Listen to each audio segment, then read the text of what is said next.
Welcome back to Manic Pixie Screen Girls, where we discuss television and film while trying not to get too crazy. I'm your host, Kaitlyn. I am a filmmaker, writer, actor, and musician. Hi, I'm Jenapher Zheng. I'm an actor, writer, and gamer. And tonight, we will be continuing our discussion of HBO's House of the Dragon, or as we like to call it, Hot D. Hot D. Because who doesn't like a bit of hot D? And some hot tea.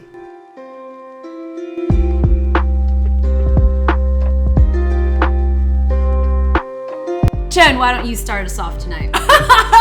Okay. I'm gonna drink my hot tea. Hot tea. Yes, drink your hot tea while we talk about hot tea. Anyway, I was gonna talk about the fact that once we started watching episode 2, do you notice something came on in the show that we remember from before? Who came on? I mean, what? What? Who came on? who came on Hot D? The theme song is directly ripped from Game of Thrones. Well, yeah. I mean... Well, yeah. I was expecting something totally different.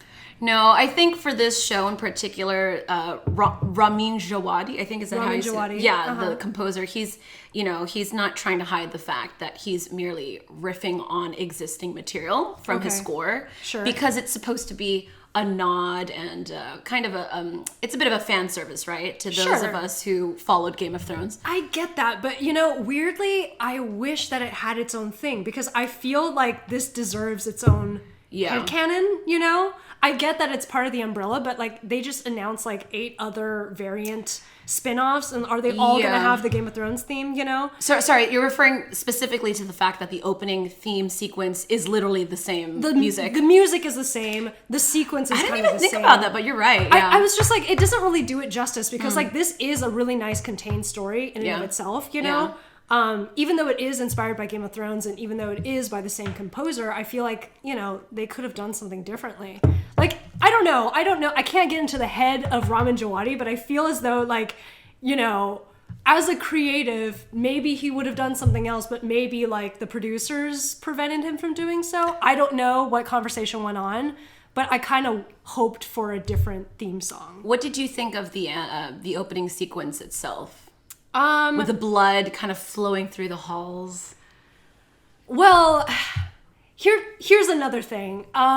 Because my view of Game of Thrones was so dampened by the final few seasons, especially the last season, I, in some ways, want for them to feel bold and brave enough to venture forth and take on this subset of the story and just offer it as much originality as possible. So in some ways, I don't know, I wanted to see more deviation from the Game of Thrones essentially theme. Revamp that whole opening sequence, so Yeah. it's not the tiny little, a miniature... pieces and overlooking the city, you Yeah. know. You can have elements of that, but I don't know. I felt like it was a lot more of the same. Yeah. Did you see the memes online of King Viserys? You know how he's working on his little town or castle or whatever, and people are saying King Viserys working on the House of the Dragon opening animation. Well, here's another thing. The final shot of it, you know how in the original Game of Thrones, it's kind of like the Baratheon stag and the dragon and the dire wolf, all the houses kind of convene in this giant twisting spire that is reminiscent of the sun or whatever, and then there's the panel that says Game of Thrones. Now, for this one, it's the Targaryen sigil just somehow floating above a vat where blood flows into. Yeah. And the vat reminds me, actually, I was like, why does that look so familiar? When Alicent kneels in front of the sept, the giant sept tomb, when they're in that crypt-looking area, with the one that's lined with all the candles, and it's gigantic, and it looks like a wishing well. Yeah. That's where that is. It's I think the sigil is parked on top of that, if I'm not mistaken. You know what might have been cool, although I'm not sure it's quite appropriate, if they had, instead of building a miniature of King's Landing. Yeah. Maybe if they had taken inspiration from old Valyria. Yeah. The ancient civilization from whence the Targaryens actually emerged. This is what I mean. And mysteriously disappeared into the sea. That could have been cool, right? It's like a Westerosi equivalent of Atlantis or something. Yes.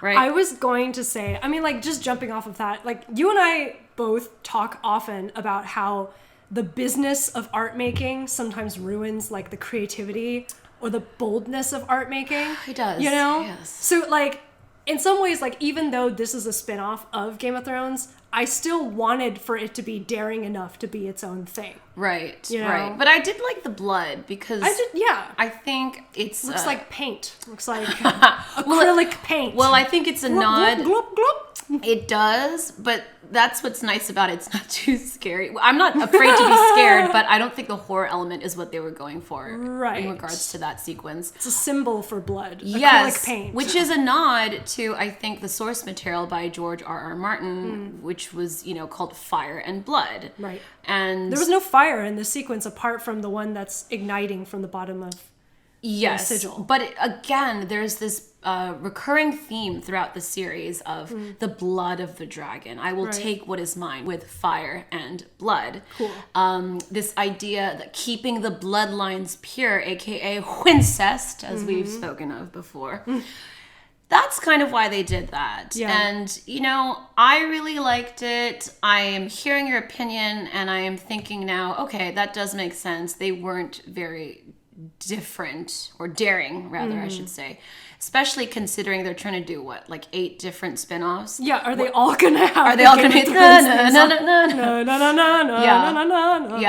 that's true. That's as much as I love the theme song, I walked to my CalArts graduation to the Game of Thrones theme song. Did you really? I did. I fucking did. Great.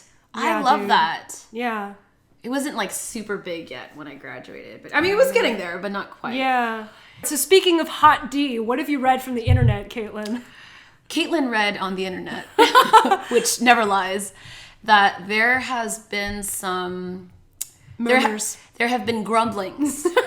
There have been grumblings on the interwebs about this latest cast. Why do we care about what people on the internet think? Why do we care what anyone thinks? They're saying that Millie Alcock, who so brilliantly plays Princess Rhaenyra right now in the show, is the uglier version of Daenerys. Oh my god.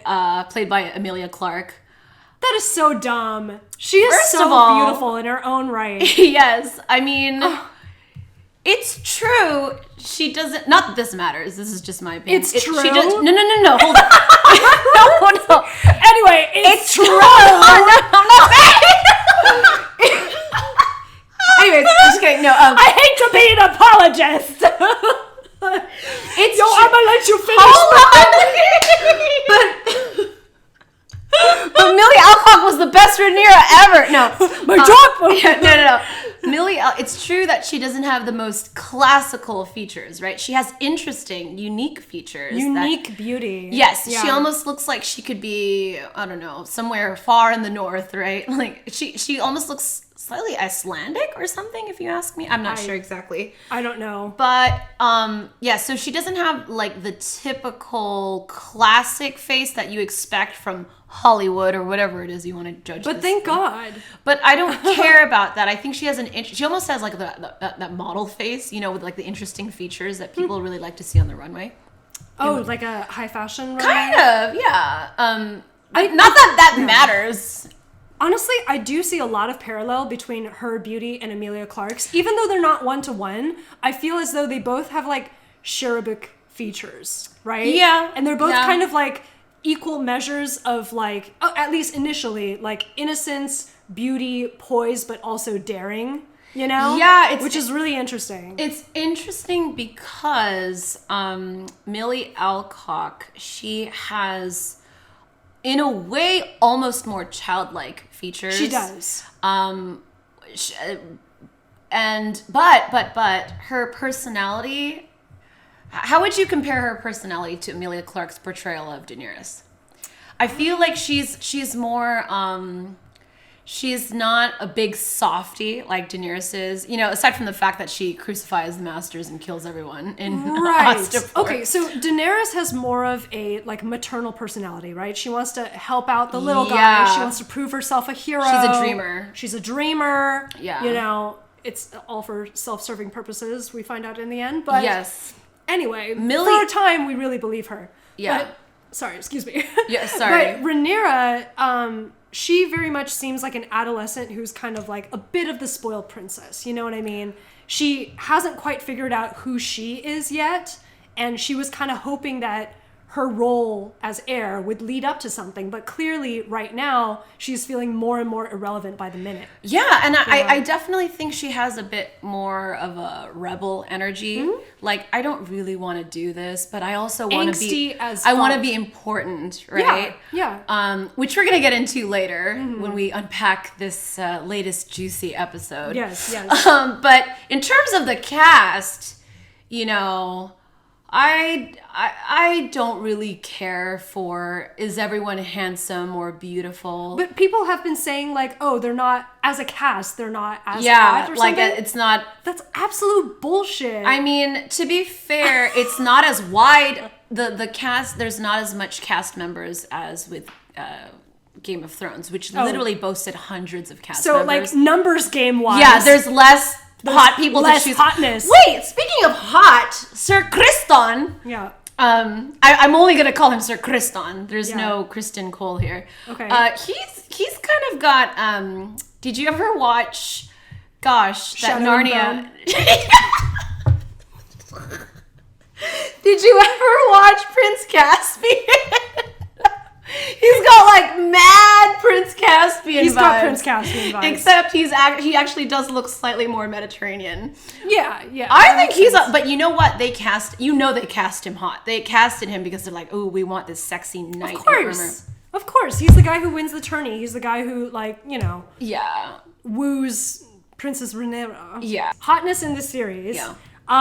That's complete bullshit because in medieval times, you know, every single one of these people would be considered tens, like hands down.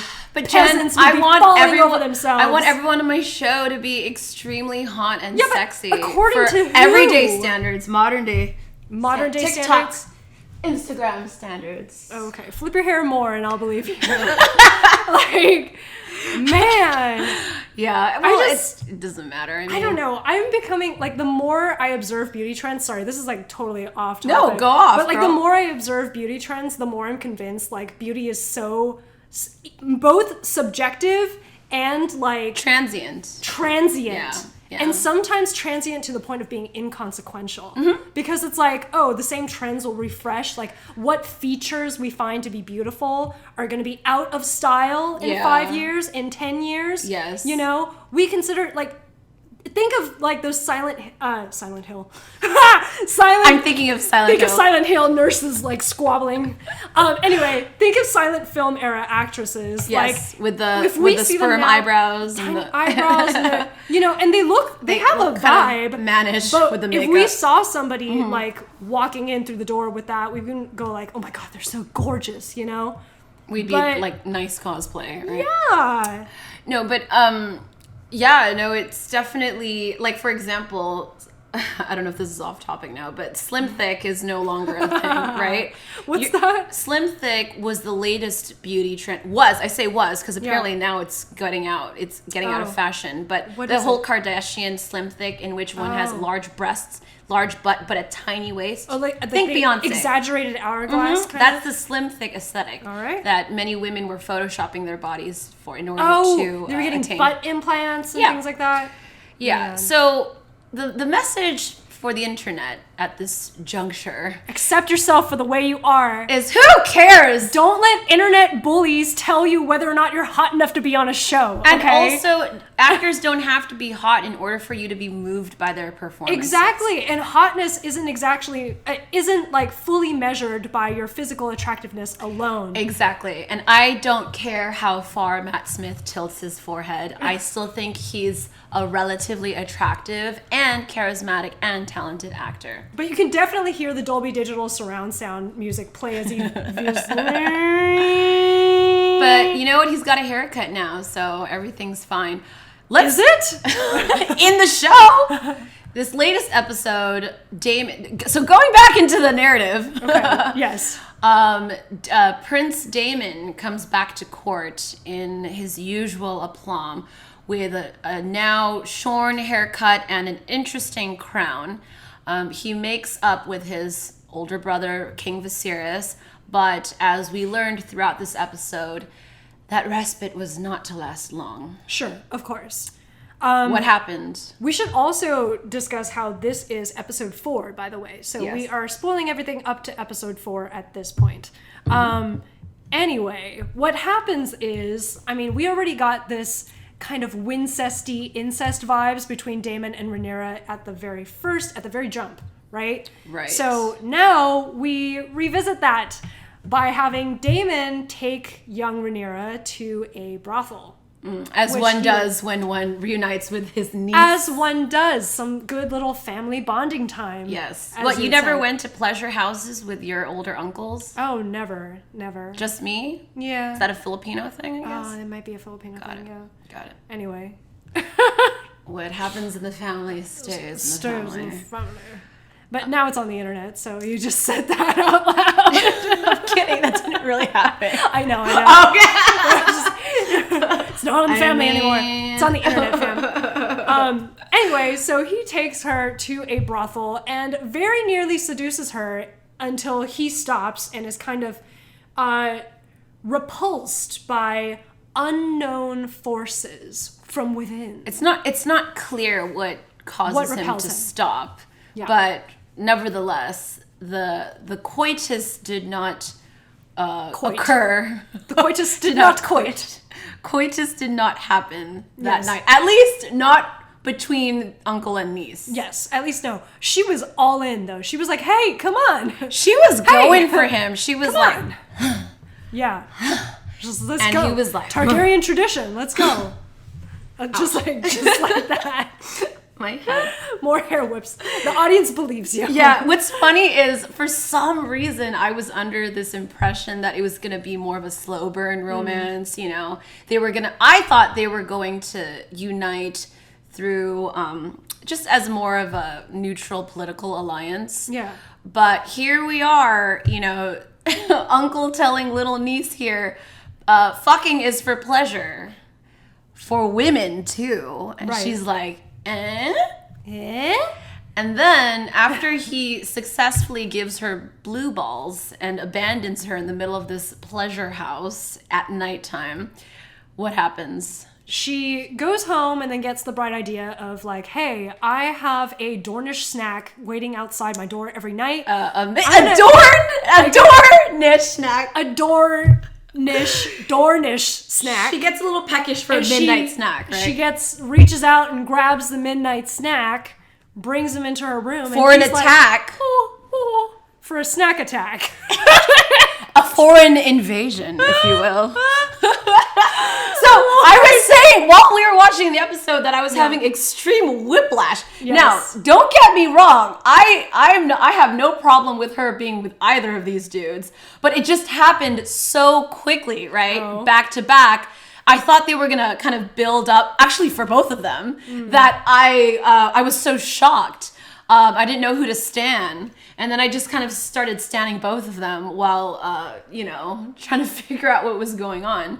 But I did some research and I found that apparently, now this comes from different writing sources of George R.R. Martin's, but as the Maesters have transcribed in Westerosi history, It is written that no one really knows what transpired between Sir Criston and Rhaenyra. Oh. They do know that he was her faithful, loyal knight. He was seen... He was like her Ser Jorah. Yes. He was seen sitting next to her at tourneys, at different events, all the time. They were apparently really tight. Sure. And people speculated that he was her lover, but no one was able to actually confirm this. Makes sense. Makes sense. You know? So I think that...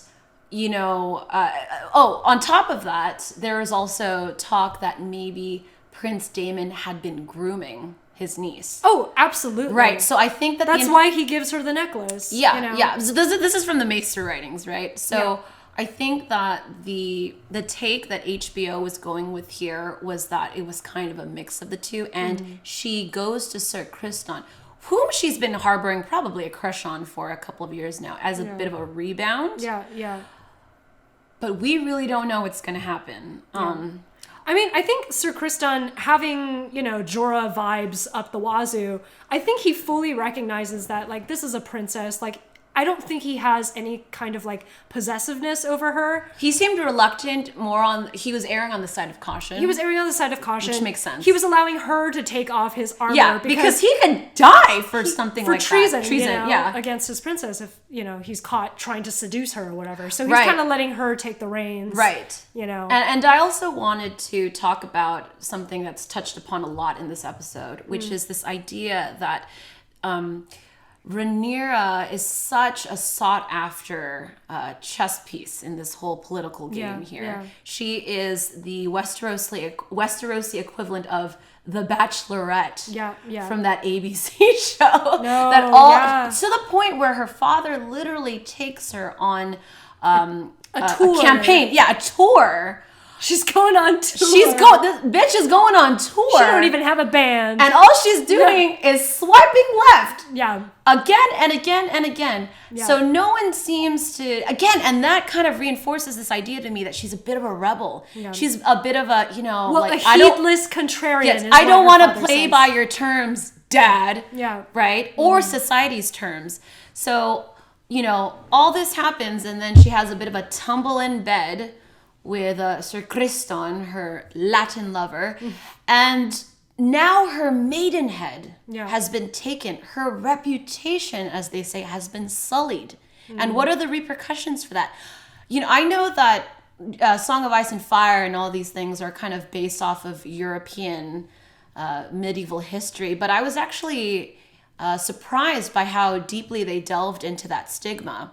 Right, which certainly was an enormous stigma in the Middle Ages and beyond. Right. So, because, Rhaenyra brings up a good point in court of just like, if I were a man, no one would bat an eye about me. I could bed whoever I wished, with no repercussion. And her father is like, yeah, you're right. But because you're a woman, you have to think about image. You have to think about perception, Right. Yeah. And again, I think that goes along with this theme that George R. R. Martin kind of follows, this idea that there are women in his stories who are constantly rebelling against society. Yeah. Daenerys, even though she takes 3 lovers, she doesn't seem to have romantic notions or ideals about love, right? Yeah. They're mostly political alliances from which she kind of... Well, she had one love, and that was enough for her. But even then, that was initially a political alliance, right? Yeah. And it's almost like the love comes after, yeah. which has historically kind of been the case, right. for most people.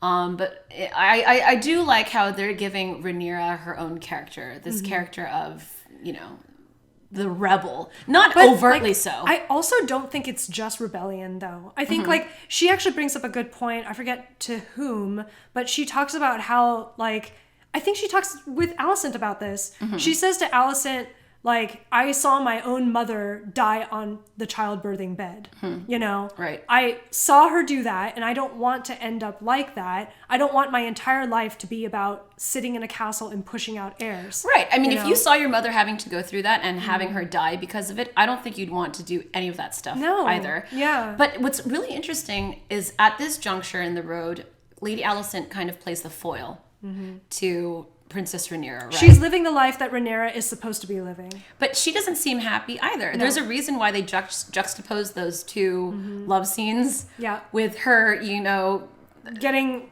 boarded, plowed by a man 3 times her age, not looking like she's enjoying a second of it. And, Rhaenyra kind of doing the naughty with her midnight snack. Yeah. And writing him cowgirl style on the first go. Dothraki style. Yeah, I was like, no, that's not, what Dothraki style is. Oh, yeah, it's behind. That's true Dothraki fashion. Right, yeah, right, this right. was this is I'm the queen fashion. Right. Well, I've got queen energy vibes. It was Dany to to Khal Drogo. Yeah, maybe they were trying to, throw back. Harken back, yeah. to that scene. So yeah, it was interesting. But then the fallout of that is Lady Alicent, quickly after discovering what's being said about her friend, she approaches Rhaenyra and she says, "Hey, what the fuck happened? What happened last night?" Right? But it's not from a place of control. They've recently mended their friendship after, it being 3 years. understandably strained. Yeah. But I think she's in this instance, she's really trying to look out for her friend, whom she does care about. Yeah. And incidentally, her stepdaughter, right? Yeah. And what happens is Rhaenyra lies.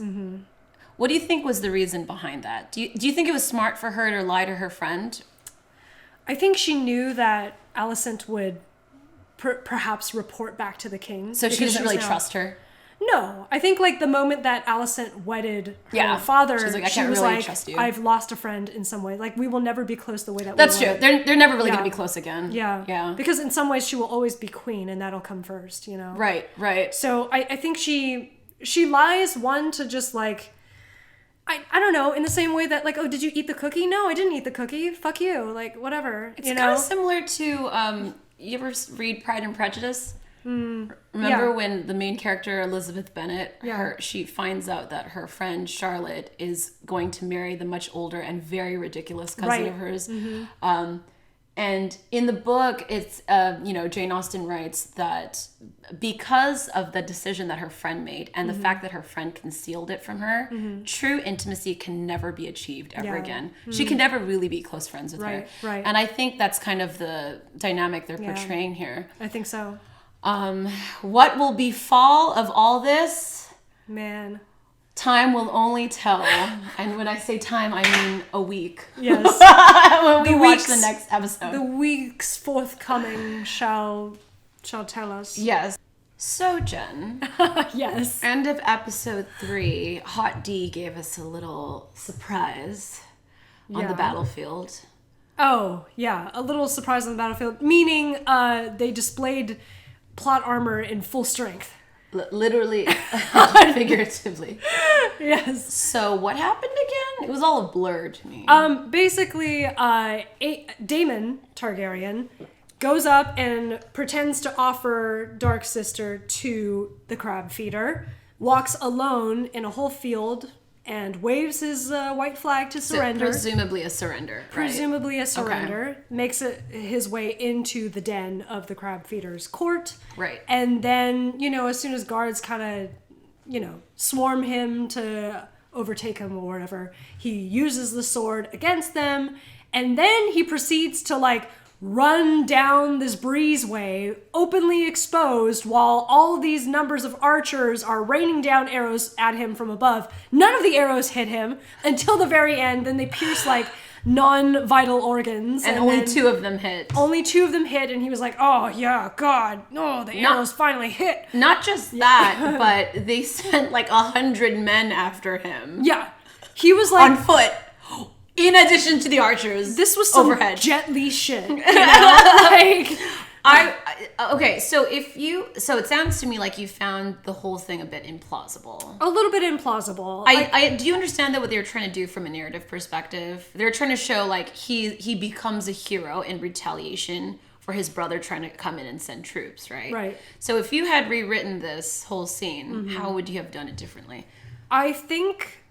And I know this is against Daemon's character, but I think if he really wanted this to succeed, why not bring the gold cloaks back? Why not plant gold cloaks throughout this breezeway so that when he finally reveals his Trojan horse to be filled with soldiers, the gold cloaks can dwindle the numbers and like form some kind of turtle shell next to him so he can storm the crab feeder's cave. I see what you mean in the sense that he's not really so much of a planner. Right. He's a bit more chaotic, so that doesn't sound super within his character. But like, it was a bit, I understand that if he were to make a brash decision, but if we were to keep in holding with the laws of Game of Thrones prior, we would know that actions are not without consequences. Yeah, so the idea behind it being that in line with the laws that they've kind of established in this series, he should have died. He should have died, or at least be very severely injured.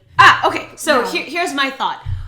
Yeah, I think they could have gone about it 2 different ways. Yeah, first of all, I agree with you. I do think that the showrunners here, the writers here, were trying to reclaim some of that Game of Thrones shock value. And so they said, well, we gotta have him be this big hero. And now I can't remember, I don't know if I ever did know whether or not Daemon was the actual, victor who single-handedly won that battle. From the books, the source material? Yes, but I know that's what they were trying to go for. Now, if I had to rewrite that, I think what I would have done is, number one, there should have been far more severe consequences. Mm-hmm. He should have had like an arm lopped off or something, and then by some twist of fate, which was heavily foreshadowed earlier, he survived. Mm-hmm. If he was going to do something brash like that. Right. Or what they could have done was they could have foreshadowed a solution earlier on in the episode, or even the episode before, or even the episode before that, because we know about the triarchy situation from the beginning of episode 1. It's just, it's a little implausible. You bring up a good point. It's a little implausible to me, the fact that they've been at war for 3 years. Nearly losing the battle, that they've never, attempted this before. Because if you think about it, like, this succeeded whether or not his brother came. Of course, like, his brother coming at the end helped, like, with the forces, yada, yada. Right. But no one thought to storm in this way to, like, Trojan horse the keep. Well, to be fair, in the scene right before, correct me if I'm wrong, but they were discussing something along the lines of the only way where we'd be able to manage a successful win here would be to send a single soldier over kind of as like a Trojan horse. But so they did discuss that. They were like, that's I might need to watch it again, but they definitely said something along the lines of, well, who are we going to send? Mm-hmm. We can't just send one person Who among us will go? We can't just and we certainly can't send Prince Daemon over. He's far too valuable. And then the purpose of that, scene was to show that Daemon's a very unstable character who's willing to make brash decisions in the face of his anger. Yeah. And sometimes it ultimately works in his favor. Yeah. Right. Yeah. So that's why I'm saying if I was in charge of this part of the script, I would have made sure there was foreshadowing. Now, I am no military tactician whatsoever. Yeah. But I would have talked to someone who knew something. Right. Here's another way to avoid it, but it would. Oh, sorry. Well, I was just gonna say, really quickly that they could have highlighted, or they could have pointed to, or foreshadowed a weakness in the defense mechanism, right? Of the of their enemy, and if by chance Daemon's anger and his rashness was able in some way to reveal a weak point through which they could penetrate and thereby win, strategy. Which in itself was a strategy, then you could show, okay, not only is this guy really brash, but in his brashness there's even a hint of cleverness. Right. Or if it's not him, then someone, maybe his battle advisors or somebody, or you could highlight a weakness of the crab feeder himself, which they, have come upon in waging war for the past 3 years. Honestly, anything. That is a really good point. But right? I was also gonna say a less exciting, but also interesting and more plausible solution would be to, as soon as Daemon surrenders, have the crab feeder come out himself, or halt his forces. Instead of having them descend upon him. Because the biggest point of implausibility for me is the fact that they begin the attack and he is one man but somehow survives an army that has slaughtered thousands, that has cost them the war. You cannot tell me that all those archers from bird's eye shooting range, perfect view, with very little cover, he somehow dodges their arrows. Is he running at 50 miles per hour, Yeah, maybe they could have even, I don't know, foreshadowed something with his dragon. Or his again, I'm no military tactician, but the dragon could have been hiding somewhere and you give the signal and he flies over. Well, they wanted it to be a surprise, But that's what I mean. Yeah. This was the most basic way you could kind of go about it. Yeah. Definitely a weak point in an otherwise pretty stellar series so far. I have some thoughts on the series as a whole right now. I know it's only 4 episodes in, but that in particular, that stuck out a little bit. That kind of stuck out. Yeah. I was like, And you know what it sadly reminded me of was the fight on the ice in season 8. Is it No, Oh. we do not speak of season 8. When the ice dragon was formed. Oh, season 7? Season 7, yeah. We also do not speak of season 7. That's what that reminded me of. It was just like, oh, great. No, I'll go so far as to say it wasn't that bad. Okay. That was pretty bad. that was just a complete abandoning of logic. This True. wasn't like, it was a bit of an abandonment of logic, but you're willing to sort of forgive it because suspension of because disbelief. there's still a lot of great stuff going on. Generally, I'm still following the logic. And of he the show. did get hurt. If he was spotless, I'd be like, okay. I still would have heard him. Okay, yeah. So another thing is, I would have had him fucked up. Same. I think that's the other. If you don't want to go through the trouble of plotting this clever battle plan, just have him more fucked up. Have some more repercussions for his brashness. Tyrion got his fucking nose chopped off, right, at the Battle of Blackwater. Yep. Have him, have a scar on his face. Half his hand chopped off, maybe. Not the full hand, but, 10 arrows through, and somehow, and he's sick, and somehow Maester is able to cure him. Yeah. Well, here's a good question, though. Is he actually a good fighter? I think he's supposed to be a good fighter. Yeah. Okay, well, a good fighter, I would say. He's not Jaime Lannister. Especially if you're around in medieval times, you know that you need your sword and shield. So he has a sword, but he's running around without a shield. I would say the better military strategy would be as soon as the others swarm from him, he takes one of their shields and fends off the arrows from above. Yeah, if he's so strong that he can take in all these men, you'd think that he could take someone's shield. It's illogical because an actual medieval fighter would be fending off arrows with a shield. Right, but again, he was trying to pretend, right, that he was surrendering. Yeah, but by that time, when they're shooting at him, there's no use in pretending anymore. Well, what I was gonna say is this kind of reminded me of, I'm so sorry, and I love the movie, y'all, but I just have to say I rewatched Fellowship of the Ring. Yeah. And I could not get over the fact that hundreds of orcs are swarming the Fellowship, 4 of whom are hobbits with 0 fighting capability. And yet, they come out victors every goddamn time. No one is injured. No one is injured. If there's injuries, it's, inconsequential. Legolas has nary a slap. I don't get how I didn't perceive that in theaters the first 10 times I watched it. I rewatched it again as an adult. Well, the important distinction is also that Lord of the Rings is a very, black and white, kind of fairy tale-esque type thing. I know it was written, in the 30s. So you're supposed to... It's like... I'm talking in terms of style. Yeah, I think what you're trying to say is that Lord of the Rings eschews that gritty realism that Game of Thrones has always embraced. Yep. Right? The real politic, the realness of the consequences. Yes. So you might be right there, but again, it was a glaringly obvious factor for me as an adult rewatching it many years later. And it kind of made me giggle when I saw, Daemon kind of doing the same thing. Because, in 2022, we are a little stricter with our heroes. Well, we've seen a lot more. Game of Thrones, yeah. We've seen a lot more. We're post Game of Thrones now. We are post Game of Thrones. We've learned our lessons. Yeah. I'm not gonna knock it though. I'm not gonna knock the series down for that. That was small. It was a cool twist. It was a cool twist. Would have liked to see a few limbs lost. Really just few point deduction. You know what I mean? It's very small. Technical errors. But it was a cool scene though. He still landed the triple though. Yeah, he's still a daddy. Or still daddy. Should I say an uncle? An uncle. He's still Unky. Ooh. Unky is gonna be the next daddy. Speaking of daddy/Uncle Damon. Right. What did you think of his lady of the evening? Lady Sonoya. Masara. Yeah.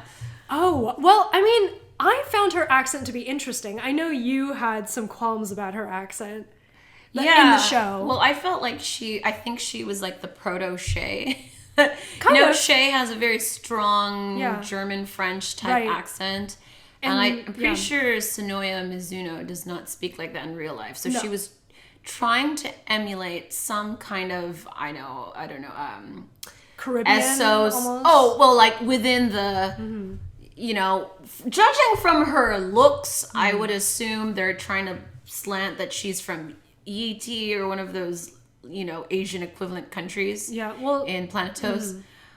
But I don't know. I've seen her act before, and I know she's been phenomenal, but I wasn't really feeling her character. Really? I think the character is cool, but her portrayal with the stilted accent and the whole, you did this to me, I trusted you.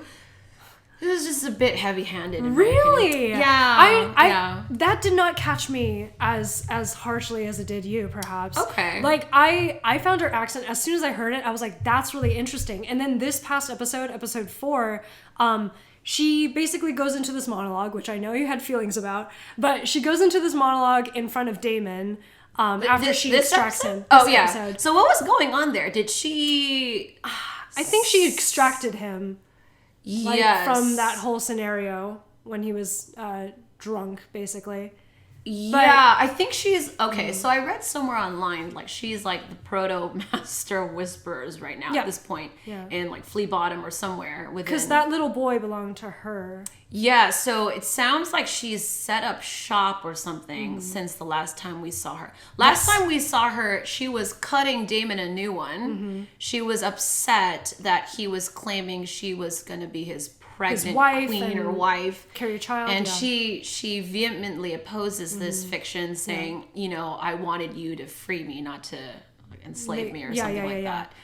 And but no, that's it. Like, I was just... So is that what's going on now? So two different things were revealed. Okay. One has to do with the accent that I was going to touch on, and then the other has to do with what she's doing now. So the first thing is that she mentions she has been...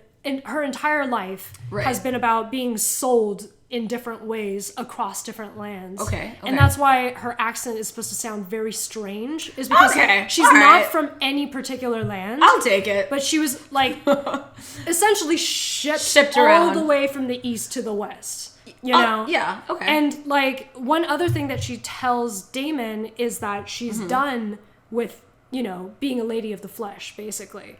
That's right. She said, that was her I want speech, right? Yeah. She wants something more. She said, like, there's only so much power you can glean when you remain in that position. So she is actually phasing out of that. Right. Which I find interesting. Like, that Shay never rose above her station. Roz never rose above her station. Like, Roz kind of was trying to, but she didn't get as far as Misara. But I think Misara actually has some hold in some pots that we don't know quite about. She's definitely going to factor into this story more deeply in ways we don't yet know. Yeah. Any projections for the future? Just in general for this narrative? What who know nothing? What are your at this point? Because I don't know everything either. I've forgotten a lot, and there's a lot I really don't know at all. So, what are your theories for where we are headed in this series? Man. This season and beyond. Weirdly, to enjoy these types of shows, I have to play ignorant in my own mind. Because if I were to actually make genuine predictions, I feel like I would spoil things for myself. For yourself. Yeah, like the more you think about it. Yeah. Okay, that's fair. Tends to be the case, but I have questions. I have leading questions that I feel like I'm curious to find out about. Why don't you speak them aloud? Or is that going to trigger you also? No, we can talk about those. I feel like, Damon straight up says... He speaks a lie to Viserys, saying, like, oh yeah, we totally did have sex, me and Rhaenyra. We totally did have sex, and that's why you should just marry her to me. Okay. I want her, Okay. And then Viserys is just like, this is another ploy, right? To, like, get your crown. You want your crown, right. Viserys also dismisses Otto Hightower as his hand. Ooh, that's right. I forgot about that. So, I don't know about you, but I was picking up vibes from Viserys even from as early as episode 2, of, like, mood fluctuations. Viserys? Okay, in what way? Mood fluctuations. Like, there was this point, even, like, during the hunting of the stag party, he was drinking and drinking and drinking and drinking. Yeah. Well, understandably, he's in a very stressful position, right? He is. There was some extent to which I was like, are they trying to pepper in that he's going to go slightly mad? Because remember that he has, like, some of that grayscale in his back. Is it grayscale? It is grayscale.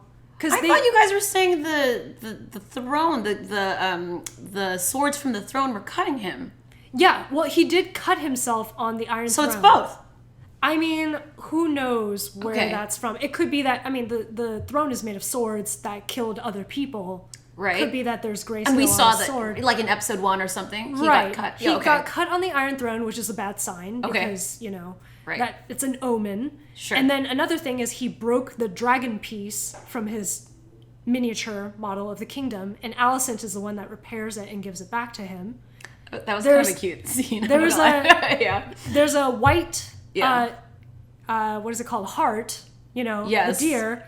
That's supposed to be the symbol of the royals. Oh my god. And yet, thank you for bringing that up. He is not the one that slays it. He slays a different heart that they captured, but it's Rhaenyra that sees the heart. So what was the symbolism by that? Not to detract too much, but... True royalty is supposed to have captured the heart. What was the deal with that boar? Was that just, revenge against what happened to Bobby B back in season 1 of Game of Thrones? I think it's a little nod to Bobby B. It's also it's a showcasing of the inherent ferocity of the wilderness and the world. Rhaenyra has within herself because she stabs the shit out of it. Yeah. I do think that Rhaenyra at this juncture, I've been saying that word a lot. Juncture. No, at this point, Rhaenyra...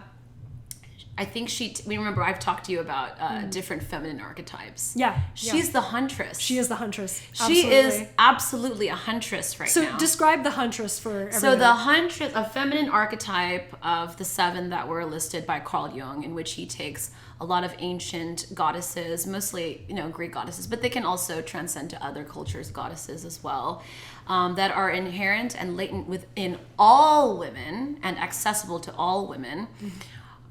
He specifically talks about the huntress archetype as a woman whose her desires are not really in line with being a wife or a mother. Mm.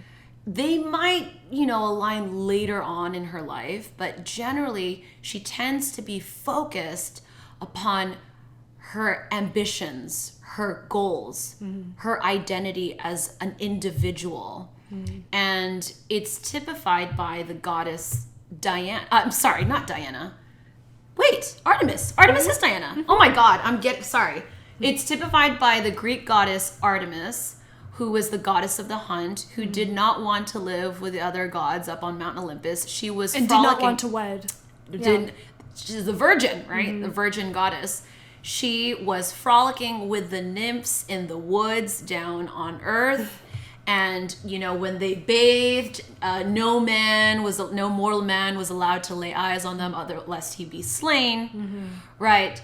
So, again, it's this idea that Rhaenyra encompasses, like, no man can touch me unless I choose him myself. Mm-hmm. I am not a chess piece for you guys to bargain with. Mm-hmm. I am not a pawn. I am my own person. And even though I'm young, I'm still figuring myself out. Mm-hmm. But I want to have agency. I want to be the master of my fate. Well, Viserys actually grants her that. He's just like, well, I can't force it on you. So and that's why I'm loving this character. Yeah. Like, episode 1, when he, basically gave the go-ahead for his wife to be cut open, knowing she would die. Yeah. I thought, oh my god, he's a baddie. Yeah. They're gonna go for this weak king. Viserys is actually a great person. Dare I say, he's bordering on Ned Stark. Mm-hmm.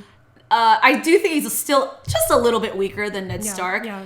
Ned Stark, as much as he had his weaknesses and his honor and his lawful goodiness, Ned Stark was such an honorable person and such a great father who so genuinely cared in this society that doesn't place much importance on women, on his daughter's happiness. Yeah, yeah. And it's so beautiful to see the character of King Viserys cares so much about his daughter, even though his daughter goes out and supposedly fucks with his terrible younger,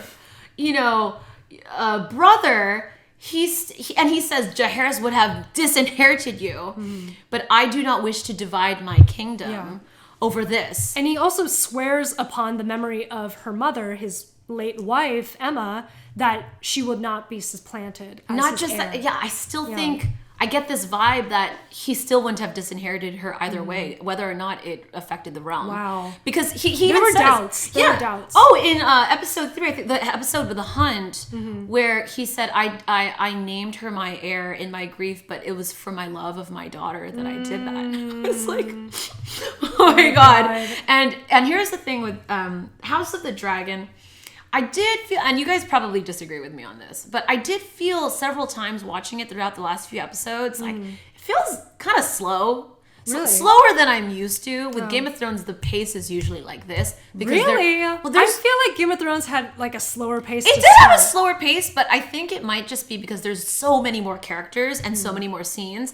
This feels, I'm learning to watch it like it's far more of a family drama. It's more of like an indie film. If you ask me, there's a lot of sustained scenes that are intimate, they're family moments that you don't get a ton of in Game of Thrones. I appreciate that. Yeah, it's a different style, yeah. right? And these scenes that they didn't have to go there, but they did with father and daughter. Yeah. You know, father and husband and wife. They're taking their time to plant the seeds for the crazy shitstorm that's going to occur later on. And I've never seen, you know, Game of Thrones on this level of intimacy in terms of familial relations. It's almost like I was watching, not a CW show, but like an American family drama, you know, with like the dad who's kind and loving and stressed out and imperfect, but he loves his daughter. Who's like just Seventh driving him Heaven. Not quite, but kind of. It was like a dirtier, grimmer version of Seventh Heaven. You know, and it almost reminded me of my own father. Hot D, Seventh Heaven. Just seeing my dad with bloodshot eyes, tearing his hair out, being like, Kaitlyn, you're going to be the death of me, but I still love you, you know, even though you're crazy, right? And it just, I don't know, it takes Westeros to a whole new level of accessibility. Yeah. It makes it more accessible. Like, I appreciate this because it feels more human, you know? More human. So much of what more domestic. Yeah, so much of what we criticized at the end seasons of Game of Thrones. They're trying to make up for it now. Was that, like, the plot drove the show. It wasn't really character-driven anymore. And this one, you really get a sense of the characters, you know? I was initially concerned that Rhaenyra was going to become more of a stock character, or maybe they were going to Mary Sue her a little bit, you know? But she actually is fully dimensional, even in her angst. Like, she is fully justified, and she is eager to prove herself, but at the same time, like, is still figuring that out. Yeah. You know? Yeah. Like, I find that very believable. Like, I could easily see myself in her. Yeah. Yeah. I mean, I knew that as long as George R.R. Martin had a hand in writing this series, we weren't going to get a Mary Sue. It's also like very contained as a story because we already know where the story is headed. Yeah. And so now there's breathing room, right? Now that we know the line has been drawn in the parameters, sand. Yeah. We know how to play in the sandbox. Yeah, you know? Definitely. Yeah. So, and I also wanted to mention her buddy, Lady Alicent. Yes. Talk about being able to give a slant of maturity to her over the course of 4 years. She feels like she's spiritually and like physically matured. For a hot second, I actually thought they casted a different actress after the time jump. Really? Just because I don't know what they did. I don't know what contour techniques or like the hair or the clothes. It was the hair and the Is that what it was? Yeah, it was, she made her looks older. She does. But in like a womanlier way. They really were able to do that because I know the actress is quite young. She's younger even than Millie Alcock. Yeah. So, and then Millie Alcock looks the same. And I think they did that on purpose. They wanted to show that she's still trapped in adolescence. Like she was left behind. Yeah. Her friend grew up way before she did. Right. Another betrayal, right? Yeah. So I thought that was really good. And I'm loving her subtle performance. Her subtle performance. Yeah. Do you have a character right now who you're like, this is the character that I'm really enjoying watching right now? I mean, Rhaenyra. In the same way that I love Daenerys, you know? Yeah. Like, I just...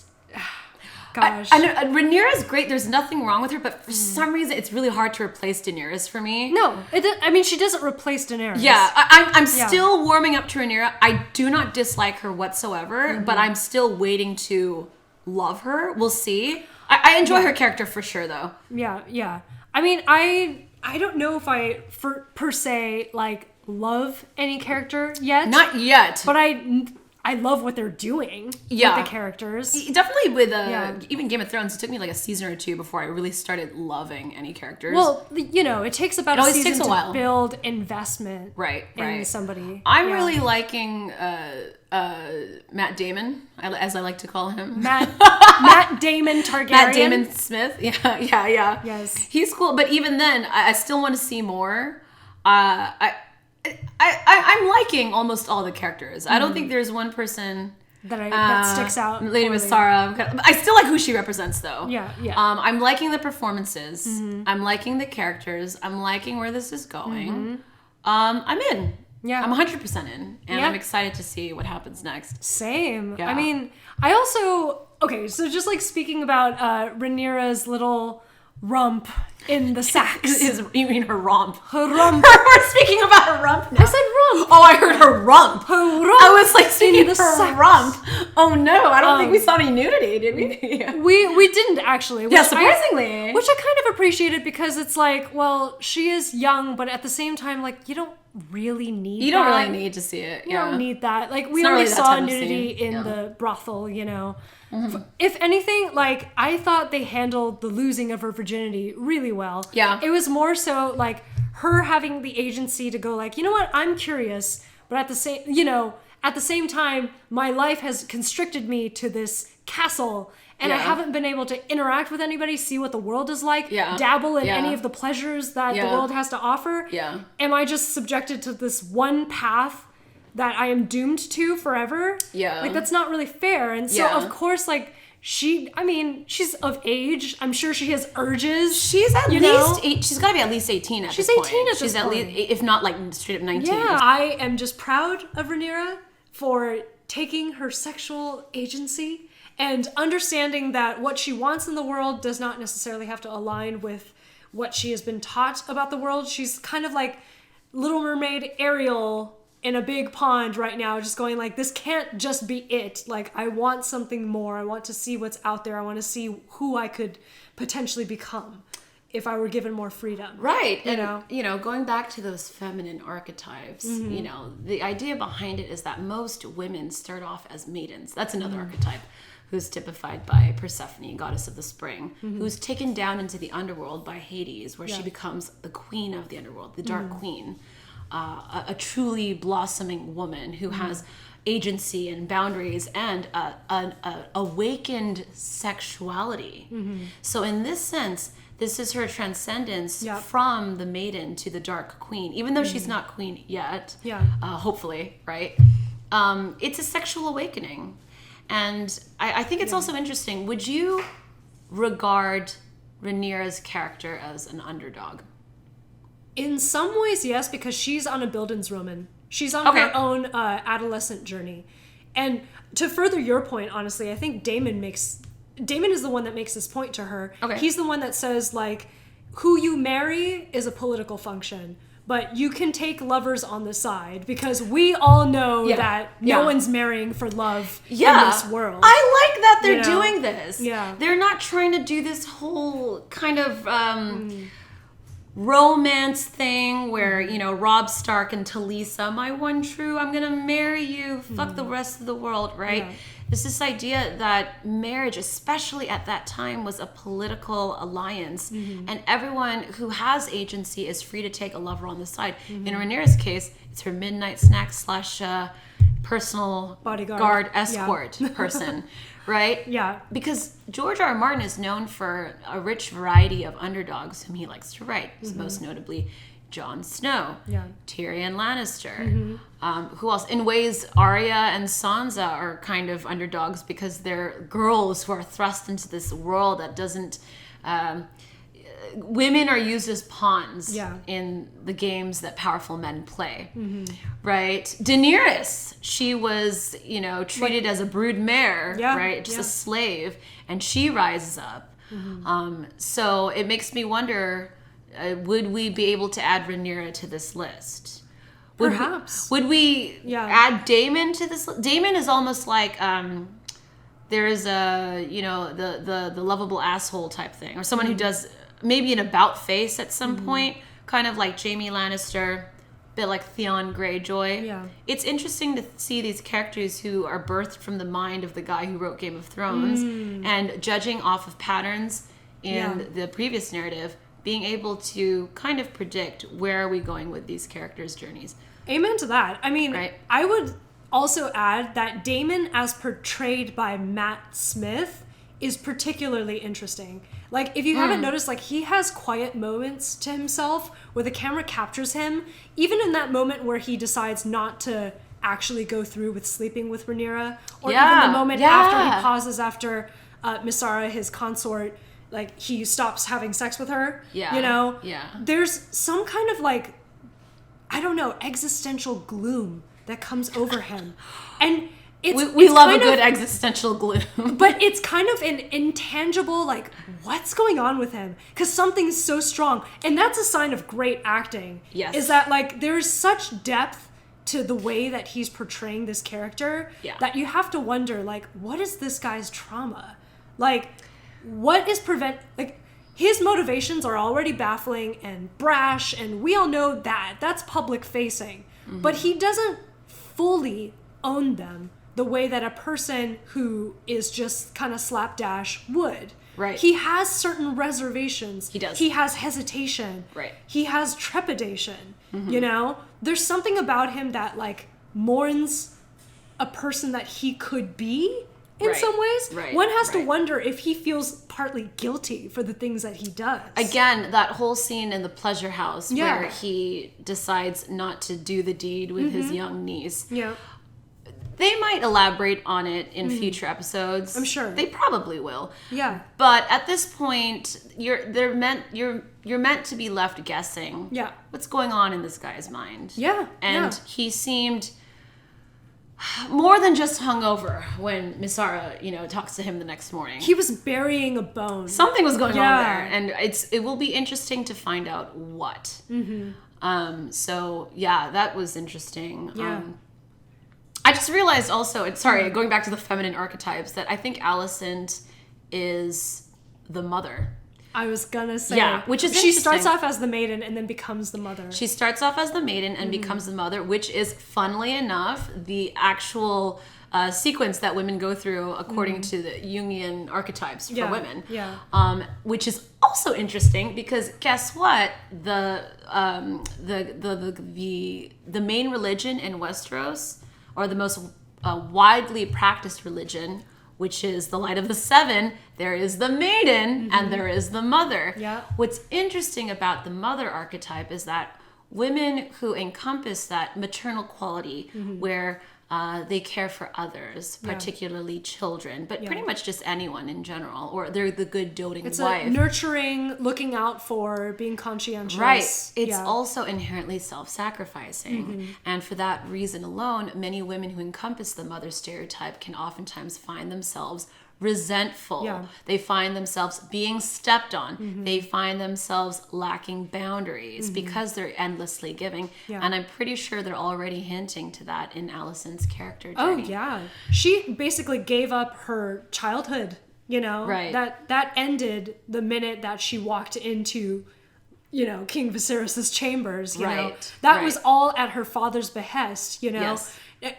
It's all boiled down to, she plays the role so well, as a Tyrell would, Oh, right. Yeah. But, she plays the role so well that the only time that you see the mask slip is when her father goes like, will you go to him tonight? And she says, if you wish it.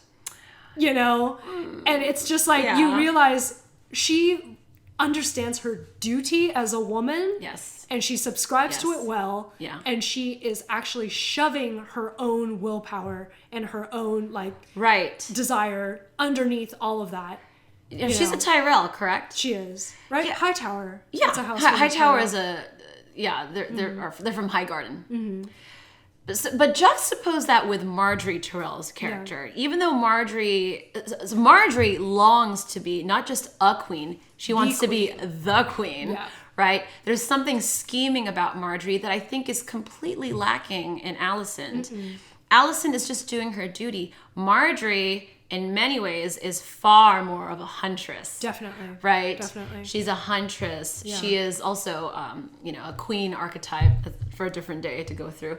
But, and I love that they're doing that. I love that they're showcasing different shades of femininity in this show in a world that is so oftentimes populated by male characters for whom the spheres of power are oftentimes relegated, right? So, but for how like relegated or maligned Alicent could feel, she actually does hold a lot of sway in Viserys's eyes. Yes. She's the one that convinces him to go to war and finally aid Daemon. yes, and I love how they genuinely seem to actually care for one another. They do. Yeah. She actually seems to really care and love Viserys. Yeah. And she's the one that's able to talk him down after the whole fiasco with Rhaenyra's virginalhood. Yes, it will happening. be interesting to see what happens when she discovers what's happened to her father's post. Yeah, because in some ways that will be the first betrayal that she has to experience after having betrayed Rhaenyra in that sense. Right, right. So, yeah. Things be bubbling beneath the surface. Things be bubbling. I was going to also add, you brought up Marjorie Tyrell, but did you notice the hair parallels between Marjorie's hair and Alicent's hair? They're both done the same way. Oh, are they? Okay, you pointed something out. They almost have the exact same hair color, and they also have the whole, like, branching out from the middle, like, split down the middle with, like, a little curtain, twisted half up, half down. Yeah. With, like, waves. Yeah. They both have the same hairstyle. It's, like, straight out of Marjorie's book. As someone who loves Halloween in the upcoming fall seasons, it would be nice to cosplay as one of these characters. Oh, absolutely. I only just recently noticed that the Tyrell rose looks almost identical to the Tudor rose. Oh, that's probably what they were going with. Absolutely. It's the War of the Roses, House Tyrell. Yeah, definitely with the red hair, right? Like kind of Henry VIII and his red hair. Yes. That sort of thing. Yeah. In many ways, I feel like Marjorie was like an Anne Boleyn nod. She also... Oh, yes! She also really dressed in green a lot. Oh my god, that's right! Yeah. She's an... Okay, so fun fact for those of you who have seen The Tudors, guess who plays Anne Boleyn in that show? Natalie Dormer. Oh, Natalie Dormer. Did you know that? Yes. Okay, and I think subconsciously you knew that. Yes. Which is how you made the association. I almost said Natalie Portman because there is the other Boleyn. Oh, yeah! Girl. So there's played by Natalie Portman! Natalie... No. Yeah. You know what? I know that's why they casted her. Absolutely. That's certainly why she was sent out for the role. Absolutely. Yeah, because she played a great Anne Boleyn. Oh my god. That makes total sense. Wow. Connections, y'all. Okay, I found this moment so hilarious. But basically, there's one where Otto Hightower is convincing or trying to convince Viserys to marry Rhaenyra to Aegon, his own son. Oh my god. His baby son. And Viserys' face is like dun dun dun dun dun dun dun dun. He's like no. Yeah. No, but okay, so there was that, and then there was the scene with the lady Laenor or something like that. Remember? Rhaena? No, when he's walking down the street with that 12-year-old girl who really looks like she's 8 at the most. Yeah, Lady, basically the sea snake's daughter. Yeah. Yeah. Rhaenys' daughter. Right. Mm-hmm. Also, I'm like, why is their daughter so damn young? These people easily look like they're in their 60s or 70s. Well, they have a son that's older. Oh, right. Okay, in that his makes sense. 20s, and she's like 12. Yeah, I still don't buy that the mom had that child 12 years ago. Anyways, but that was funny. Hilarious. They went there. I was dying. They went there. She was here just having like a boop-a-doop-a-doo. Yeah. With my color books. She's like, Mommy said I won't have to bed you till I'm 14. Just 2 years from now.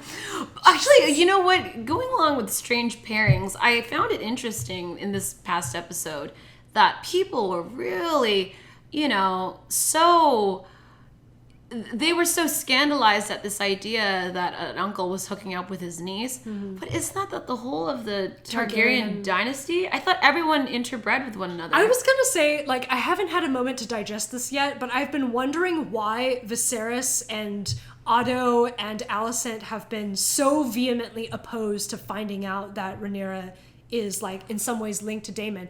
Are they opposed because of the age difference? It might be an age difference. Because it's like, I don't know if those things matter, though, so much. So, like, what exactly are they opposed to? They're opposed to it because Daemon is in some ways in bad humors with Viserys. Okay, so, yeah, let me help untie this a bit more as well. Okay, so we already know that Otto Hightower had at some point suggested to the king, why don't you marry your two children off to one another? So we know that it's not so insanely out of... Viserys' first wife was his cousin. Yeah, and I know in the books, Daenerys always believed that she would marry her older brother Viserys. So it's not completely out of the question that this could happen. No. My guess... actually, in this past episode, they said something along the lines of, well, you know, you Targaryens and your strange practices. So I think it's a kind of like a wink, wink, nod, nod that everybody is aware of.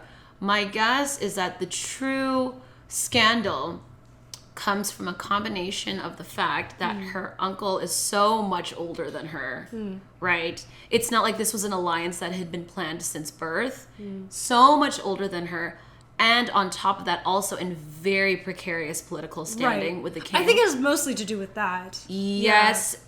I don't know. Because again, the fact that people were whispering about this as a scandal, and on top of that, when Rhaenyra is confronted with the fact, she says that is a vicious lie. Right? She denies it. Yeah, who would say such a thing? And even the king goes so far as to say, whoever started this gossip, I will rip his eyes out. So that's why I'm saying, I wonder if this was a huge deal in the way George R. R. Martin had written it, or is this played up for drama in the HBO show? I wonder as well, because I was surprised to see that the king was so vehement. Otto Hightower felt that this was best whispered alone. Yeah, and, love that though. And Alicent was like very worriedly confronting Rhaenyra about it. So I was just I'm like, it's not making sense. Yeah, like, what are the reasons that could go on? Because I think that if we were gonna go along with this idea that it is practice and it is a custom not unheard of for Targaryens to marry relatives, I think the general reaction would have been closer to, hey, so did you guys do that? Right. Unless, like, not how could you do this? Yeah. Yes. It's just so dramatic. Yeah. I wonder. That's what I flagged, you know? Yeah. I still buy it because I thought the acting was really good. I'm sure that they had motivations. Yeah. But it was never explicitly stated what exactly the concern was, you know? Right. I guess mostly all of that came out when Viserys confronted Daemon, a drunken Daemon rolling on the floor like a roly-poly. Right. And I think a lot of it also has to do with Rhaenyra being of ripe age for marrying off, and if her maidenhood is taken from her by her uncle, then everybody else will feel as though they no longer have a claim, and that reduces her power. But even then, I still think the reaction would be like, "Oh, damn it, my child is such an idiot. Why would you do that, Rhaenyra? Do you know how? Do you know what the situation you put me in? Still not. Oh my God! It's really oh my God right now in the show. Right. How disgusting! Yeah, you know that's why I'm like, oh, it's very dramatic. Right.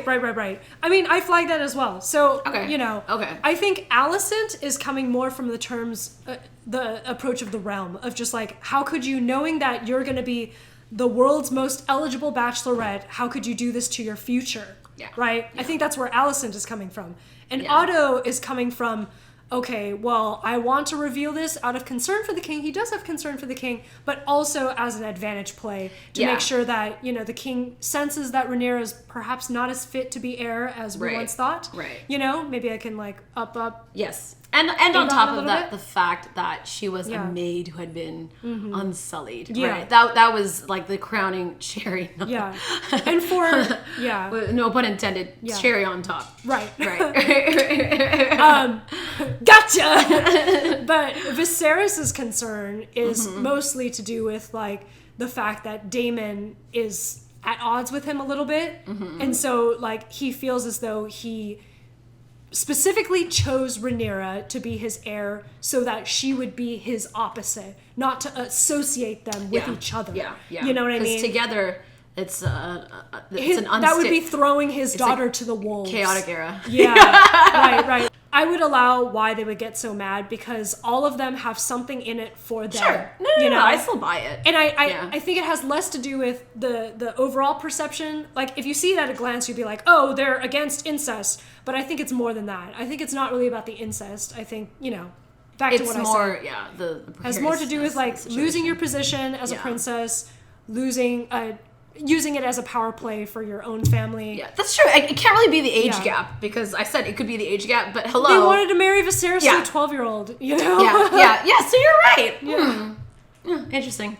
Anyway, I only just thought of that. Yeah, I was like, why are they making such a big deal of it? Okay. Anyway. Last thoughts. Final thoughts. Oh, man. So what are you excited about? Follow us on TikTok. No, but seriously. Yeah. What am I most excited about? I am excited. Well, I was really looking forward to the Wincest scene. I'm looking forward to the consummation of that because I'm perverted. We've been waiting for that though. No, it was great. It was fantastic. Are we going to talk about the crab feeder? The crab feeder dying so quickly was a little bit. I mean, I wouldn't go so far as to say anticlimactic, but like. It was very abrupt, I would say.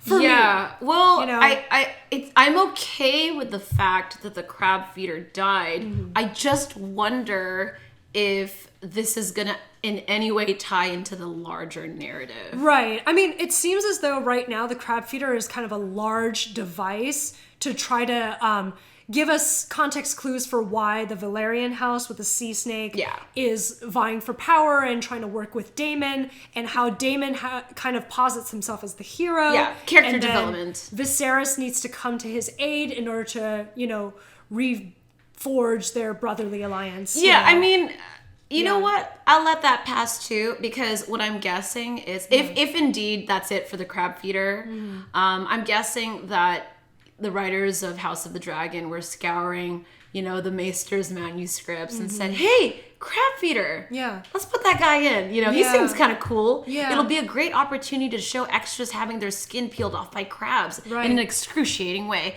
Plus dragons. So, I was kind of hoping there'd be more from that. And they built him up as such a mysterious, almost like... He's a prince.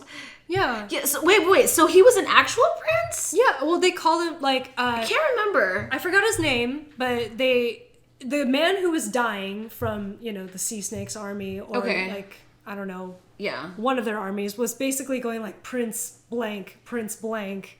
I thought he was saying Prince Daemon. No, he's saying because the Prince Daemon was raining down fire and went like, Prince Daemon, yes, save us. Oh, okay. And then he gets crushed by. So who the hell is the crab feeder? He's a prince from the Free Cities, I believe. But he had grayscale. He had grayscale. And he's wearing, what's up with that golden mask? I think to cover his grayscale and. Oh. Yeah. So the crab feeder. Yeah, he might just be a MacGuffin.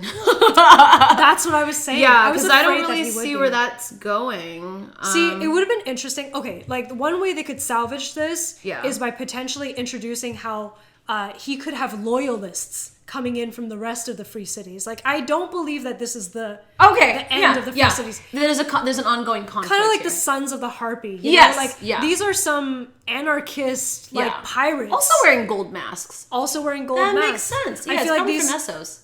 These could be the precursors to the Sons of the Harpy. Sons of the Harpy. Honestly, okay. And it was really interesting too. Like, did you note that the Free Cities army attire looked kind of like Ottoman Empire-ish? And even like the ethnicities of the actors that they chose for that army was like a mix of the Ottoman Empire ethnicities at the time, which I found really interesting. I was like, that's cool. Definitely watched some kind of documentary on this where all these historians were talking about the inspiration for like, for example, the Unsullied, right? All these armies from Essos, and George R.R. Martin was kind of chiming in there, and definitely, there were some Ottoman Empire references, and I don't want to say the name because I will butcher it, and I don't even remember it right now. But it was just definitely you're in the right geographic category. Okay, good. So, I made a guess off of the costumes alone, which are excellent in this show. Well, like most of Westeros is supposed to mimic England, like Britain. medieval Great Britain, basically. Yes. Yeah. Particularly England, I think, with the exception of, say, Dorne, which definitely has more of a Spain or Mediterranean Portugal. feel.